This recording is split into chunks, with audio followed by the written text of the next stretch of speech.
Ovo je sve što će nam biti potrebno za te dve vrste sladoleda.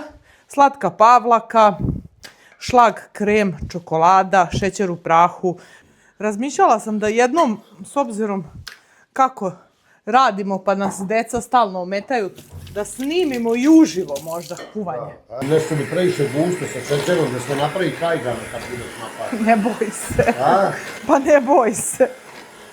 Ide malo nebate. Pa zato se to i kuva na pari da se ne napravi kajgana.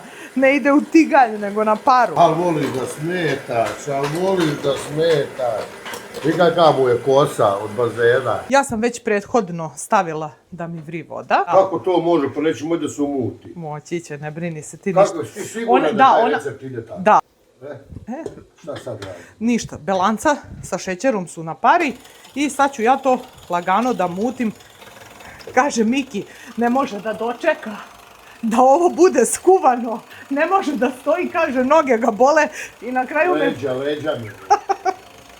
Na kraju me je pitao, kaže, ženo, jel se šlag ne kuva na pari? Rekao, ne, hvala Bogu. Evo ga, ovako izgleda, morat ću sama da vam snimim. Ajde, Miroslave, možeš da mi pomogneš? Ovdje imamo aromu vanile, pola ove arome vanile. I taman kad ja budem večeras s decom u bazenu, tu ćeš da snimiš kako nam donosiš u bazen da jedemo piščinica i da mi probamo. Može? A da, da. I to nek bude odjava. Ja volim što kad misliš onda ja baš nadrljam. Kod nas kad je u selu stigo prvi aparat za kafu, celo selo pilo kafu. Svi kao da je pijemo čitav život. Pogledaj, Miroslave, kakav je ovaj fil. Vidi ovo.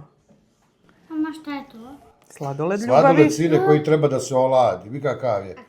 Kao lutkica si. Kad će to da se oladi? Za 3-4 sata malo idemo sad kupanjac bazenčić. Da li potrefim, da li me ono... Uslerete što bi rekli narod. Pa nemoj tako. A kako se to kaže? Imaš sreće, uvijek ti uspe. Moram priznati da si ovaj put skroz upravo, ali je lep sladoled. Zamisli sad da smo napravili još 3 ovake, po koje to morali nositi po celoj ulici da sladoled. Ovako ćemo ga samo, on ne treba skroz da se pomeša. Ovo krenula da stružem. I ovo će nam sada biti Straćatelica. straćatela. Fantazija, Angelina, moram ti reći da ne mogu da verujem da ti je sladoled ovako ispao. Tata, šta nam je ono tamo? To je malo karamel da vam prelije. Ti! Nema veze. Mi ima veze, po stolici sam, tu smo skoro presvukli. Mora mama to sad srediti.